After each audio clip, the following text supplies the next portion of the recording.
ተኸታተልተን ፈተውተን ሕርያኖስ ኒውስ ዜናታት ዘለት ሒዝና ቀሪብና ኣለና ኣብ ናይሎ ማሕበሬታና ምስ ሓይልታት ጽንተት ዝግበር ወደኽዳኽ ኣይንድግፉን ክብል ሳልሳይ ወያነ ትግራይ ኣፍሊጡሎ ስራሕት ህግደፍ ሓያል ገፋ ጀሚሩ ኣብ ቁሸት ዓዳሃሉ ሓኺሉ ጎንፂ ሱዳን ኣብ ምስዋር ኩናት ኣብ ምብራህ ዝዋሳ ዝከም ዘሎ ዝነገረሉ ኢሳያስ አፈወርቂ ኣብ መንበር ሉዓላዊ ባይቶ ሱዳን ጀነራል አልቡርሃን ናብ ዝተቆጻጸሩ ግዚያዊ ርእሰ ከተማ ፖርት ሱዳን ምብጻሕ ምክያዱን ዝገበርዎ ዞተ ብዝምልከት ቲቢኤስ ቴሌቪዥን ኣብ ከተማ ኣክሱም ዝተሳለጠ ሃይማኖታዊ በዓል ሕዳር ጽዮን ንኸይ ጽብጽብ ከም ዝተኸልከለውን ሓቢርሎ ብፍላይ ኣብ ሃገረ ስዊዘርላንድ ካብ ዝርከበው ፋውንዴሽን ዳግ ሃማርክ ሲዮልድን ዩኒቨርሲቲ ኡፕላሳን ናይ 25 ተዓዋቲ ዝኾነ ዳይሬክተር ውድብ ጥዕና ዓለም ቴድሮስ ኣድሓኖም ዝብሉን ካልኦት ሓበሬታታት ብዝርዝር ክነቕርበልኩም ኢና። ቻናልና ላይክ፣ ሼር፣ ሰብስክራይብ ብምግባር ፈላማይ ሕርዮም ይግበሩ። ምስ ሓይልታት ጽንተት ዝግበር ወደኽዳኽ ኣይንድግፉን ክብል ሳልሳይ ወያነ ትግራይ ኮኒንሎ ኣብ ትግራይ ዝተፈጸመ ጆኖሳይድ ፍትሒ ከይረከበ ብስቶም ጫፍጫፍ ዝገብሩ ሓይልታት ድሙን ምንምባል ቀጢልሎ ዝበለ ሳልሳይ ወያነ ትግራይ ውድብ ባርባራዊ ጨፍጫፍ መግለጽ ምስሎም ዝኾኑ ስርዓታት ግደፍ ብልጽግናን ኣብ ልዕሊ ህዝብና ዝፈጸምዎ ዘስካሕክሕ ጽንተታዊ ጨፍጫፍ ኣይንርስዖም ብምባል ናብ ቁስልና ግራጭ ዝሰዱ ነዞም ገበነኛታት ኣብ ምጥባር ዝተዋፈሩ ውሽጣዊ ሓይልታት ድማ ኣምሪርና ንጽየፎም ብምባል ምስ ግደፍ ዝግበሩ ድሙን ዝብሉ ወደኽዳኻት ድማ ነጺጉ ዘሎ ካልኣይ ዙር ጥፋት ዝዳለው ዘለው ኣካላት ኢሉ ዝጸውዖም ሳልሳይ ወያነ ትግራይ ኣብ ትግራይ ዝተፈጸመ ጽንተትን ፈጸምቱን ብዝምልከት ብዝኾነ ይኹን መንገድን ኣገባብን ኩነታት ፖለቲካዊ ሕድገት ዘይግበሩ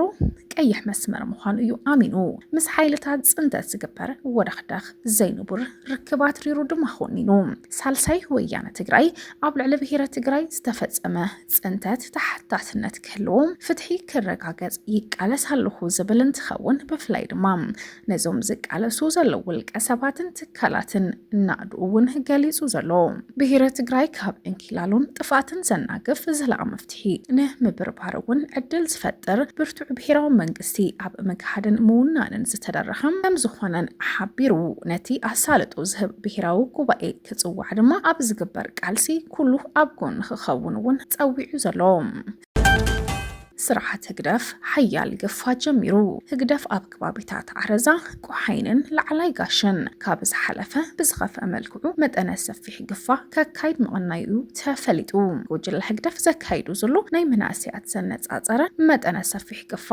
ፍርሕን ስጋትን ናይ ተቃውሞ ስምዒታት ዝጥቀስ ብቁዕ ምኽንያት ከም ዘይብሉን ዝጠቕሱ ፍልፍላት እቲ ዝኸሰረ ጉጅለ ኣብ ልዕሊ ህዝቢ ኤርትራ ዝነበሩን እሽቶ ተስፋ ካብ ግዜ ናብ ግዜ እንዳቀሓመ ብምኻዱ ድማ ህዝብ ንምርዓድን ንምርባሽን መጠነ ሰፊሕ ሃደና መንእሰያት ብምውዳብ ህዝቢ ከንከላበት ይውዕል ከም ዘሎ ዝግለጽ ዘሎ ደራ ብሰንኪ ምረት ምሕደራ ጉጅለ ህግደፍ ካብ ገዛ ሃገርና ተባሪርና ብምባል ኣብ ፍቐዶ ምዕራባዊ ዓለም ድንጋጸን ርህራህን ረኺቦም ዝተዓቐቡ ደገፍቲ ጉጅለ ድማ ግዳይ ናይቲ በቲ ጉጅለ ዝግበር ዘሎ ሓደን ብምዃን ፍቐዶ መዳጎነ ማእኸላት ይንከላበቱ ከም ዘሎ እዩ ተሓቢሩ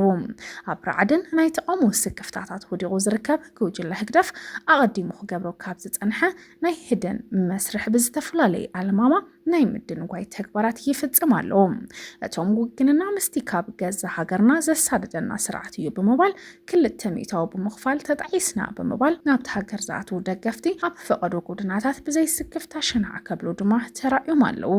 እዚ ዝተሓሰበ ጉጅለ ህግደፍ ምጽራይ ክንገብር ኢና ብምባል ይዳጉኖም ከም ዘሎ እዩ ተሓቢሩ ገለገለ በቲ ኩነታት ዝሰንበዱ ደገፍቲ እቲ ጉጅለ ዕረፍቶም ከይወዱ ክወፁ ይግደዱ ከም ዘለዉ ድማ ዝሕበር ዘሎ ኣሕዋቶም ካብ ክፋ ክሓድሙ ፍቐዶ ሰናጭሮታት ክስወሩ እናተዓዘቡ ብናይ እንታይ ገደሰን ስምዒታት ናብቲ ሃገር ከመላለሱ ዝጸንሑ ደገፍቲ ምልኪ ብመስርሕ ምጽራይ ወረቐቶም ክሳብ ዝጸረ ኣብ መዳጎነ ማእኸላት ክጸንሑ ይግበር ከም ዘሎን ኣብ ከቢድ ስንባደ መእታዎም ዝገልጹ ፍልፍላት ብፍላይ እቶም ተዳጉኖም ናብ ቤት ማእሰርቲ ጉጅለ ዝኣትዉ ደገፍቲ ትምልኪ በቶም ምልካዊ ምሕደራ ህግደፍ ዘማረሮም ኣባላት ሃገራዊ ግልጋሎት ከቢድ ውርደት ይበጽሖም ከም ዘሎ ተሓብሬታ ዝግለጽ ዘሎ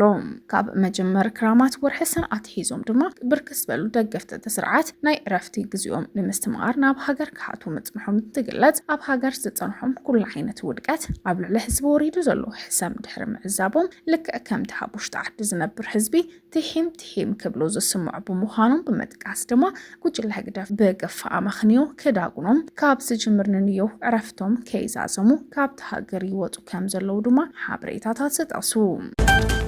ኣብ ቁሸት ዓድሃሎ ሓኺሉ ጎንፂ ሱዳን ኣብ ምስዋረን ኩናት ኣብ ምብራዕ ዝዋሳእ ከም ዘሎ ዝነገረሉ ኢሳያስ አፈወርቂ ኣቦ መንበር ሉዓላዊ ባይቶ ሱዳን ጀነራል አልቡርሃን ናብ ዝቆጻጸሩ ግዚያዊ ርእሰ ከተማ ፖርት ሱዳን በፂሕሎም ኣብ ፖርት ሱዳን ዘካየዱ ዑደት ስዒቡ ምስ ጀነራል አልቡርሃን ብምርኻብ ኣብ ሁሉ ምዕባለታት መስርሕ ጎንፂ ሱዳን ከምኡ እውን ክልቲአን ሃገራት ኣብ ዘገድሱ ዞባውን ዓለማውን ምዕባለታት ኣትኪሩ ከም ዝዘተዩ ተፈሊጡ ኣብ ትርከብ ውልቀ መልእኽቲ ኢሳያስ ጎንፂ ሱዳን ክሳብ ሰላማዊ መዕለብ ዝረክብ ንሉዓላውነት ሓድነት ሱዳን ከም ዝድግፍ ከረጋግጽ ከሎም ጀነራል አልቡርሃን ካልኦት ሰበስልጣናት ሱዳን ብወገኖም ኣብ ዝኸቢድ ፈተና ንምትክላው ደገፍ ዝምድና ህዝቢ መንግስትን ኤርትራ ከም ዘመስግኑ ገሊጾም ውልቀ መልእኽቲ ኢሳያስ ፖርት ሱዳን ኣብ ዝኣተወሉ ኣቦ መንበር ሉዓላዊ ባይቶ ሱዳን ጀነራል አልቡርሃን ላዕለዋይ ኣዛዚ ሰራዊት ሰበስልጣን መንግስትን ከም ዝተቐበልዎን ኢሳያስ ኣብ ጉድነታት ከተማ ተዛዊሩ ህዝቢ ሓጎሱ ከም ዝገለጸሉን ተሓቢሩ ዘሎ ኣብ ኤርትራ ንልዕሊ 34 ዓመታት ህዝቢ ኤርትራ ብዘይቀዋም መረፃ ዝገዝእ ሰብኣዊ መሰል ግሰት ኣብ ውሽጢ ጉዳይ ጎረባብቲ ሃገራት ሓውዘ ሳውር ዘሎ ከም ዘሎ ዝነገረሉ ኢሳያስ ኣብ ጉድናታት ፖርት ሱዳን ከዘዋወር ሓወርያ ሰላም ክመስል ምፍታኖም ዝብኢ ኣብ ዘይፈልጥዎ ዓዱ ኸይዱ ኣጎዛ ኣንጽፉ ለይበለ ካልእ ፋይዳ የብሉን ክብሉ ድማ እቶም ገለ ተቃውምቲ ነቲ ስርዓት እውን እናገለጹ ዝርከቡ እዮም ሕብራት ኤምሬት ዓረብ ኣብ ሕድሕድ ሱዳን ቢልዮናት ዶላራት ዝዋግኡ ዘበናዊ ኣጽዋሪ ገንዘብ ብምሕጋዝን ኣምሳዩ ጸጋታት ሱዳን በመዝማት ዕሱባት ወጻእተኛታት በገንዘብ በመውጻር ቀንዲ ተቀናቃኒ ጀነራል አልቡርሃን ጀነራል ዝኾነ መርሐ ወሃብ ቁልጡፍ ደገፍ ጀነራል ሒሜቲ እትደግፍን ኣብ ቀርኒ አፍሪካ ቀይሕ ባሕር ጽልዋ ክትዕቢ ትሰርሕ ዘላ ሃገር ምዃና እዩ ዝነገር ኣብዚ ሕዚ እዋን ጉጅለ ህግደፍ ግብፅን ስዑድ ዓረብን ዝርከበን ሃገራት በተሓደም ሕብራት ኤምሬት ዓረብ ኢትዮጵያ ጀነራል ሒሜቲ ዘለዎ ጉጅለ ድማ በተኻለ ኣብ ሕድሕድ ዘሎ ዘይምቅዳው ናይ ውክልና ኩናት ረብሓታት ንምሕላው ስልጣን ንምዕቃብ ኣብ ጎንፂ ሱዳን እውን ሓውዝ ኣሳውራ ዘለዎ ሃገራት ምዃነን ድማ እናተሓበረ ዝርከብ እዩ ኣብ ትግራይ ዝርከብ ውልቃዊ ሚድያ ቲቢኤስ ቴሌቪዥን ኣብ ከተማ ኣክሱም ዝተሳለጠ ሃይማኖታዊ በዓል ሕዳር ጾን ንኸይጽብጽብ ተኸልኪሉ ትካል ቲቢኤስ ቴሌቪዥን ነቲ በዓል ሽፋን ሚድያ ንምሃብ ብዘይ ናይ ዝኾነ ይኹን ኣካል ሓገዝ ኣብ ድርኡ ጀሚሩ ጉጅለ ሚድያ ምስ ምሉእ ፈነወ መሳርሕታቱ ክኢላታት ናብ ከተማ ኣክሱም ከም ዘዋፈረ ድማ ብሎም ዕለት ኣብ ዘውፅኡ መግለፂ ኣፍሊጡ ጉጅለ ቀረፅ ኣብታ ዝኣተወላ ሰዓት ኣድላይ እታወታት ክረክብ ፈለማን ሓላፍ ቢሮ ባህልን ቱሪዝምን ትግራይ ዶክተር ኣጽብሃ ገብረ እግዚአብሔር ረኺቦም ባጅን ይለፍን ኢሉ እንትሓትት በዓሎም ቶም ከተማ የመሓድርዎ ከም ዘለው በመዝራብ ስልኪ ሰላም ጸጥታን ከተማ ዋላ ኳንት ሓቦም ተደጋጋሚ ደው ኢሎም ክሰምር ከም ዘይከኣለን ድማ ይቐርጹ ድማ ከም ዝተኸልከሉ እዩ ዝሕብር ኣብቲ ልዕሊ ሚድያ ዝተገብረ ክልከላ ኣብ ሰዓት ውዕላው ዘይገበሩሉ ምኽንያት ድማ እቲ ሓደን ቀንድን ዝበዓል ቲቢኤስ ብዘይ ምጽብጻቡ ዝጎድል ዓብይ ህዝባዊ ክፍተት ብዘይ ምህላው ብምዃኑን እቲ ካልኣይ ምኽንያት ድማ ግደ ሓቂ ድሙቕ ሰላማውን በዓል ብምንባሩ ከላ ኣጀንዳ ፈጢርካ ናይቲ በዓል ሕርኽራኽ ንዘይ ምዃኑ እዩ ክብል ኣብሪሁ ዘሎ ባጅ የብልኩምን ተባሂሉ ንኸይቐርጽ ተኸልከለ ናብ ኣክሱም ዘምርሐ ጉጅለ ቲቢኤስ እቲ በዓል ናብ ዝኽበረሉ መድረኽ ተወጢሑ ክቐርጽ ፈቲኑ ክኾነሉ ከም ዘይከኣለን ኣብ መግለጺ እውን እቲ ሚድያ ገሊጹ ዘሎ ካብ ቤት ዕዩና ዘጽሐፍናዮ ናይ ትሕብብር ደብዳበም ወሰንቲ እዮም ናብ ዝተባሃለሉ ኣብ መድረኽ ናብ ዝነበሩ ኣካላት ልኢኹ ይኹን እምበር እቲ ጉዳይ ናይ ባጅ ዘይምዃኑ ብቕላዕ ተነጊርዎም ኣይተፈቐደልኩም ተባሂሎም ማይ ካብ ዝተሰቐለሉ ኣትራኖስ ካሜራ ካብ ዝተጸመደሉ ባላት ተነቒሉ ካብቲ ቦታ ለቒና ክንከይድ ተኣዚዝና ኣለና ኣባላትና ዝተባሃልዎ ገይሮም ካሜራማትና ከም ተራ ሰባት ተሳለምቲ በዓል ሕዳር ጾን ብሞባይሎም እኳ ክቐርጹ ተኸልኪሎም ሞባይሎም ተፈቲሹ ናይ ኣክሱም ጉዕዞ ገዲ ዘይኮነስ መንገዲ ኮይኑ ተመሊስና ኣለና ክብሉ ኣፍሊጦም ኣለዉ ኣብ መወዳእታ ኣይኮነን ተፈላሊኻስ ስምቲ ውፃፂኻ ሓደ ኮንካውን ዘይተኽኣለ ኣለያ ፀገም ትግራይ ንገሊኡ ኣካላት ከደንገጾም ዘይምኻሉ ንብዙሓት ዘገርም ኮይኑሎ ክብል ድማ መልእኽቲ ሓሊፉ ዘሎ